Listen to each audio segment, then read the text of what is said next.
కనిపిస్తున్నది ఎవడో అనుకుంటున్నారా? ఇంతకీ నా పేరు చెప్పలేదు కదూ. నా పేరు రాకేష్. నా స్కూల్ ఏజ్ నుండి నాకు తెలియని ఎన్నో క్వశ్చన్స్కి ఆన్సర్ వెతుకుతున్నాను. కొన్నింటికి ఆన్సర్స్ దొరికాయి, మరికొన్ని ఆన్సర్స్కి వేటలో ఉన్నాను. అందరూ నన్ను మంచి అబ్బాయి అంటుంటే హ్యాపీగా ఫీల్ అయ్యేవాడిని. నా బిహేవియర్ వల్ల ఎవరైనా బాధపడుతున్నారా అని మాత్రమే ఆలోచించేవాడిని, కానీ నా గురించి ఎప్పుడూ ఆలోచించలేదు. నా మంచితనాన్ని కొందరు అడ్వాంటేజ్గా తీసుకొని వారి పనులు చేయించుకునేవారు. అలా చివరగా అందరూ నేను ఒక అమాయకుణ్ణి అని నాపై ముద్ర వేశారు. ఆ బాధతో అందరికీ దూరంగా ఉంటూ ఒంటరిగా ఫీల్ అయ్యేవాడిని. ఆ టైంలో విపరీతంగా బుక్స్ చదివేవాడిని. నా ఒంటరితనాన్ని బుక్స్ దూరం చేశాయి. అందరికీ నచ్చడంలో ఉండే బాధని నాలా నేను ఉండటంలో ఉన్న హ్యాపీనెస్కి డిఫరెన్స్ తెలుసుకున్నాను.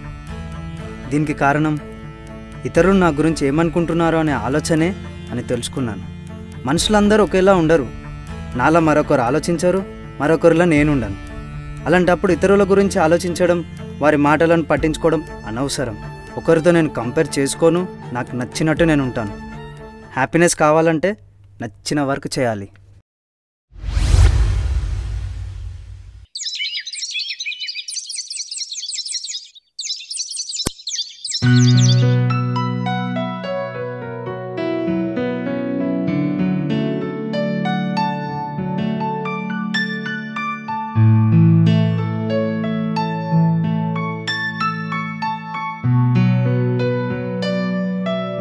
ఏమైంది అంకుల్, డల్లుగా ఉన్నారు? ఏం లేదు.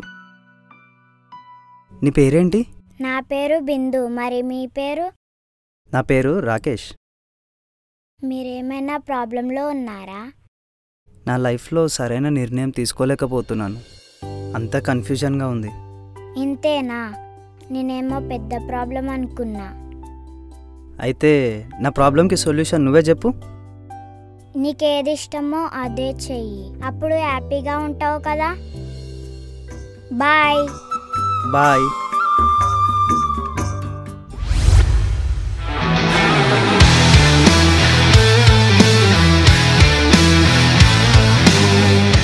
కలుద్దామని ఫోన్ చేశావు. వచ్చాను.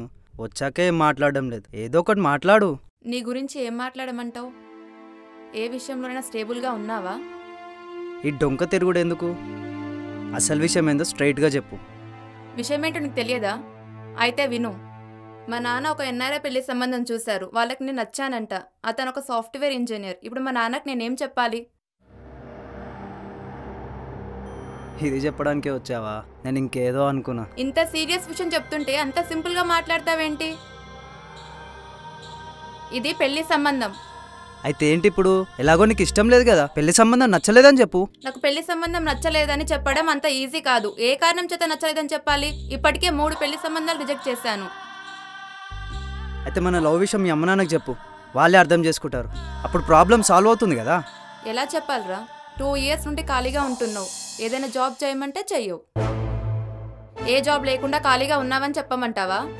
ఏంటి ఎక్కువ మాట్లాడుతున్నావు? మైండ్ దొబ్బిందా? ఎక్కువ మాట్లాడడం కాదు, నిజం మాట్లాడుతున్నా. అడ్వైస్ ఇస్తున్నా. నీ అడ్వైస్ నాకు అవసరం లేదు. నా లైఫ్ పైన నాకు క్లారిటీ లేదు. ఇంకా టైం కావాలి. అవునులే, నా అడ్వైస్ ఎందుకు? నేనే ఫస్ట్ లవ్ ప్రపోజ్ చేశానని నేనంటే ఎప్పుడు చులకని నీకు. పిచ్చి పిచ్చిగా మాట్లాడక సహస్రా.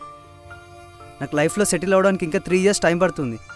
అయినా ఇప్పుడున్న సిచ్యువేషన్లో నేనే కరెక్ట్గా లేను. ఇంకా నిన్నెలా చూసుకుంటాను? పెళ్ళంటే ఒక రెస్పాన్సిబిలిటీ. అది నాకు ఇప్పుడు లేదు. నేనే కాదు, సంపాదించని వాడు ఎవడైనా పెళ్లి చేసుకోవడానికి అర్హత లేదు. ఇవన్నీ నాకు అనవసరం. ఇక వెయిట్ చేయడం నా వల్ల కాదు. ఇప్పుడే ఏదో ఒక విషయం తెలియాలి. అయితే మీ నాన్న తెచ్చిన పెళ్లి సంబంధమే వేసుకోపో. ఎందుకురా నీకు ఇంత యాటిట్యూడ్? సరే, మా నాన్న తీసుకొచ్చిన పెళ్లి సంబంధమే చేసుకుంటా. ఇక నా మోహన్ నీకు చూపించాను.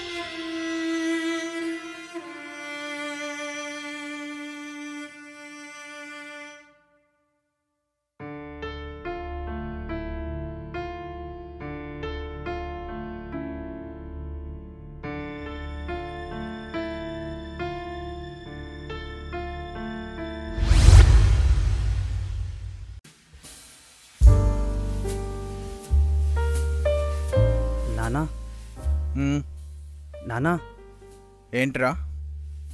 మీకు విషయం చెప్పాలి.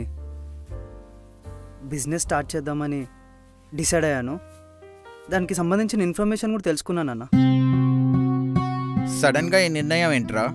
నువ్వు బిజినెస్ చేయటం ఏంటి? నాకేం అర్థం కావట్లేదు. నాన్న, నా వైపు నుంచి ఎప్పుడైనా ఆలోచించావా?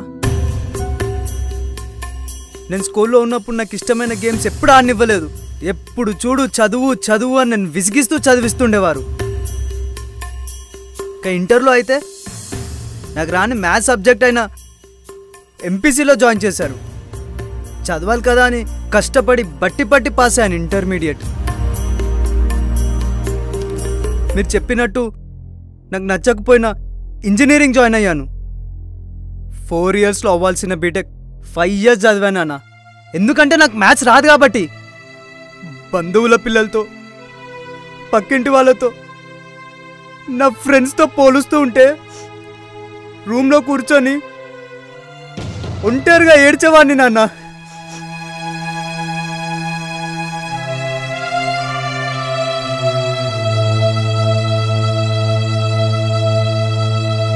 అలా అందరితో పోలుస్తూ నన్ను తిడుతూ ఉంటే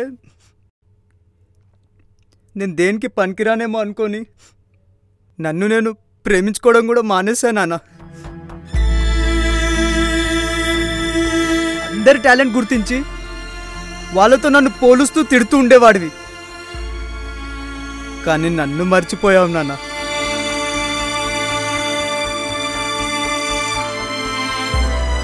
నిన్నటి వరకు ఈ జాబ్ చేయి, ఆ జాబ్ అప్లై చేసుకొని తిడుతూ ఒక ఎదవలా చూసావు.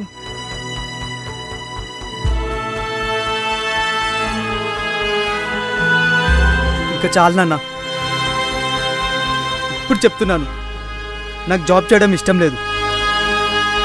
ఇక్కడ కింద పని చేయాలంటే నాకు చిరాకు. దయచేసి ఇక నుండైనా నన్ను నా అలా ఉండనివ్వండి నాన్న.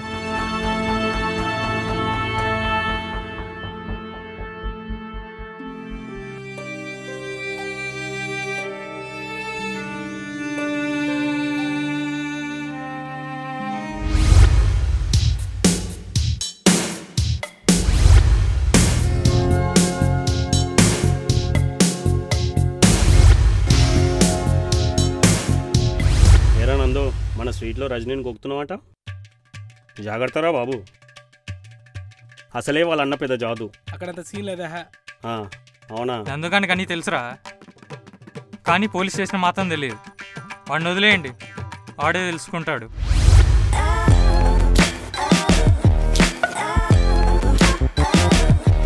హాయ్రా. ఏరా రాకేష్, ఈ మధ్య మమ్మల్ని కలవడానికి అసలు రావడం లేదు, ఏంటి విషయం? మరేం లేదురా, ఇంట్లో పనులు ఉంటున్నాయి. ఇంకా మా నాన్నతో గొడవ పడ్డాను. ఏం గొడవరా అది? నేను జాబ్ చేయనని సీరియస్గా చెప్పాను. బిజినెస్ స్టార్ట్ చేయాలని అన్నాను.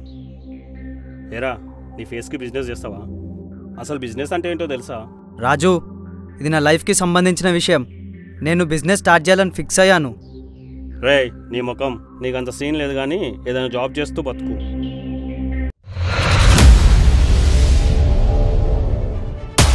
అన్నీ మూసుకొని కూర్చో. ఇది నా లైఫ్కి సంబంధించిన విషయం అని చెప్తున్నా కదా.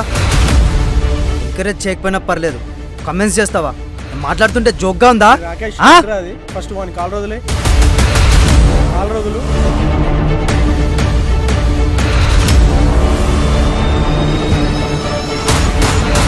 రాకేష్, వాడేదో వాగాడని నువ్వు సీరియస్ అవ్వడం ఏంట్రా? నువ్వు బిజినెస్ చేస్తానని డిసైడ్ అయ్యావు కదా, చేసేయి. ఏ ఎదవ ఏమన్నా పట్టించుకోకు. ఫస్ట్ నువ్వు ఇక్కడి నుంచి వెళ్ళిపో.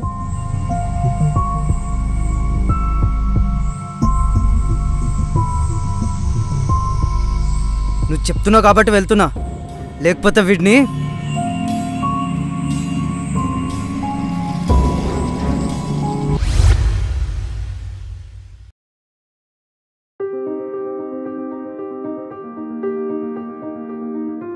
Hi sir. హాయ్ రాకేష్, కూర్చో.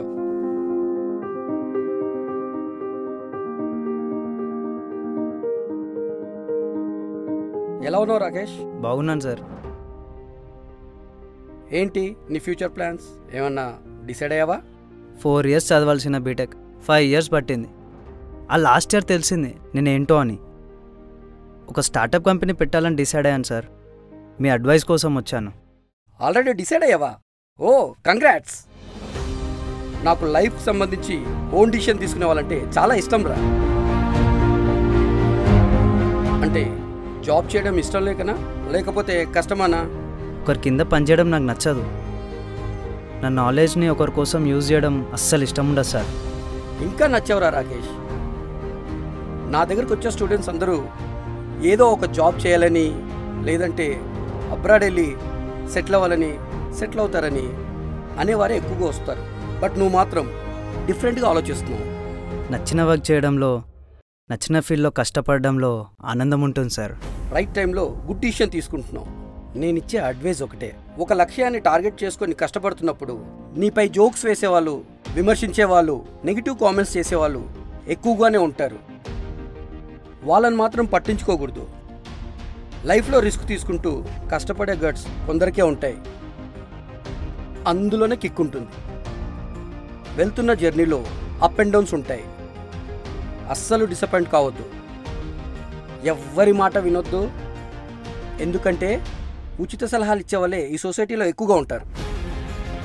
నీ తెలివితేటలే నీ ఆయుధాలు, నీ ఐడియాలే నీ పెట్టుబడి. ఎంత టఫ్ కాంపిటీషన్ వచ్చినా వెనక్కి తిరిగి చూడొద్దు. కష్టపడుతూనే ఉండు. ఎప్పుడు ఒకటి గుర్తుపెట్టుకో, లైఫ్లో కొన్ని విషయాల్లో మాత్రం కాంప్రమైజ్ అవ్వాలి, కానీ లైఫ్ని మాత్రం కాంప్రమైజ్ చేయొద్దు. నడుస్తున్న ఏనుగును చూసి కుక్కలు మొరుగుతూనే ఉంటాయి. ఏనుగు నడవడం, కుక్కలు మొరగడం సహజం. కష్టపడిన ప్రతిసారి వెంటనే విజయం రాకపోవచ్చు, కానీ కష్టపడకుండా విజయం రాదు. సమాజానికి నచ్చినట్టు బ్రతకాలంటే సర్దుకుపోవాలి. నాకు నచ్చినట్టు బ్రతకాలంటే ధైర్యం కావాలి.